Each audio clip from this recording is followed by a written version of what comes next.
ഇന്ന് ദേ പൊന്നുമണീനെ കാണാനായിട്ട് എൻ്റെ കൂട്ടുകാരി വന്നിട്ടുണ്ടായിരുന്നു കേട്ടോ. അപ്പോൾ ഇതാണ് അശ്വതി. അപ്പോൾ എൻ്റെ പഴയ സബ്സ്ക്രൈബേഴ്സിനൊക്കെ അശ്വതീനെ അറിയായിരിക്കും കേട്ടോ. എൻ്റെ മുംബൈ വ്ളോഗ്സിലൊക്കെ ഒരുപാട് ഉണ്ടായിരുന്ന ആളാണ് കേട്ടോ അശ്വതി. അപ്പോൾ അശ്വതി വരുന്ന ടൈമിൽ ഞങ്ങൾ ഉമ്മർത്തിരിക്കായിരുന്നു. കറണ്ട് ഇന്നലെ പോയതായിരുന്നേ. അപ്പോൾ ചൂടൊക്കെ എടുത്തിട്ട് പുറത്ത് വന്നിരിക്കുകയായിരുന്നു ഞാനും പൊന്നുമണിയും കൂടിയിട്ട്. അപ്പോൾ അശ്വതി വന്നപ്പോൾ അതേ ഉമ്മർത്തന്നെ ഇരുന്ന് ഉണ്ണീനെയൊക്കെ കൊഞ്ചിച്ചു കേട്ടോ കുറച്ച് നേരം. അവൻ അവളുടെ അടുത്ത് എന്തൊക്കെയോ പറയാൻ ശ്രമിക്കുന്നുണ്ടായിരുന്നു കേട്ടോ. അവൾ സംസാരിക്കണതിനൊപ്പം തന്നെ അവൻ എന്തൊക്കെയോ സംസാരിച്ചുകൊണ്ടിരിക്കുന്നുണ്ടായിരുന്നു.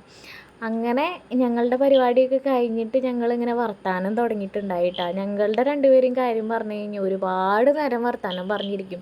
ഞങ്ങൾ മുംബൈയിലായിരുന്ന സമയത്തുണ്ടല്ലോ, നേരം വെളുക്കണ വരെ 2 മണി 3 മണിയൊക്കെ വരെ ഒരുപാട് കാര്യങ്ങൾ, അതെന്തൊക്കെയാണെന്ന് വെച്ചാൽ ചിലപ്പോൾ അന്താരാഷ്ട്ര കാര്യങ്ങൾ തൊട്ട് ആക്ടേഴ്സിൻ്റെ കാര്യങ്ങൾ, അങ്ങനെ ഒരുപാട് കാര്യങ്ങൾ ഞങ്ങളിങ്ങനെ സംസാരിച്ചുകൊണ്ടിരിക്കും കേട്ടോ. അതൊരു പ്രത്യേക രസം തന്നെയായിരുന്നു.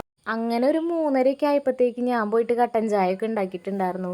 അപ്പം ഞാനും അശ്വതിയും ഉണ്ണിയും കൂടിയിട്ടാണ് കേട്ടോ ചായ കുടിച്ചിട്ടുണ്ടായിരുന്നത്. അപ്പം അച്ഛനും അമ്മയൊക്കെ ലേറ്റായിട്ടാണ് ഫുഡ് കഴിച്ചിട്ടുണ്ടായിരുന്നത്. അതുകൊണ്ട് തന്നെ അവർ ചായ ഒന്നും കുടിക്കാനായിട്ട് ഉണ്ടായില്ല.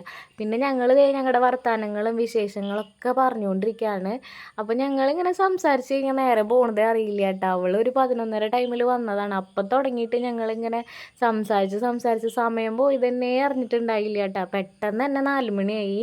പിന്നെ അവൾക്ക് അത്യാവശ്യം ദൂരം ഉള്ളതുകൊണ്ടേ, ചാവക്കാടാണ് വീട് വരുന്നത്. അപ്പോൾ ദൂരം ഉള്ളതുകൊണ്ട് ഒരു 4 മണിയൊക്കെ ആയപ്പോൾ വീട്ടിൽ നിന്ന് പോയിട്ടുണ്ടായിരുന്നു കേട്ടോ. അപ്പോൾ ഒരു ദിവസം നിൽക്കാനൊക്കെ വേണ്ടിയിട്ട് വരാൻ പറഞ്ഞ് വിട്ടിട്ടുണ്ട് കേട്ടോ ഞാൻ. അപ്പോൾ നമുക്ക് അൽഫാമൊക്കെ ഉണ്ടാക്കാം എന്നൊക്കെയുള്ള പ്ലാനൊക്കെ ഇട്ടിട്ടാണ് ഞങ്ങൾ പോണത്. പിന്നെ ഞങ്ങളുടെ രണ്ടാമത്തെ ഗോവ ട്രിപ്പ് വരെ പ്ലാൻ ചെയ്തിട്ടാണ് കേട്ടോ ഈ പോക്ക്.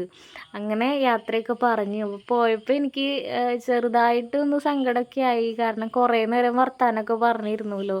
ഞാൻ കുറേ നാളായിട്ട് ഇങ്ങനെ വീട്ടിൽ നിന്ന് പുറത്തേക്കും പോകാറില്ല. അങ്ങനെയൊക്കെ ആയപ്പോൾ ഇങ്ങനെ അവൾ വന്നപ്പോൾ എനിക്ക് ഭയങ്കര സന്തോഷമായിരുന്നു. അങ്ങനെ ഞാൻ ദേ ഉണ്ണീനെയൊക്കെ കൊണ്ട് അവളുടെ അടുത്ത് യാത്രയൊക്കെ പറഞ്ഞ് അങ്ങനെ അവളെ പറഞ്ഞു വിട്ടിട്ടുണ്ടായിട്ടാ. അപ്പോൾ അത് ഏകദേശം ഒരു 6 മണിക്ക് ആയപ്പോൾ അവൾ വീട്ടിലെത്തിയെന്നും പറഞ്ഞിട്ടുണ്ടായിരുന്നു. അപ്പോൾ നമ്മുടെ വീഡിയോസ് ഇഷ്ടപ്പെട്ട് കഴിഞ്ഞാൽ അതൊന്ന് സപ്പോർട്ട് ചെയ്യണേ.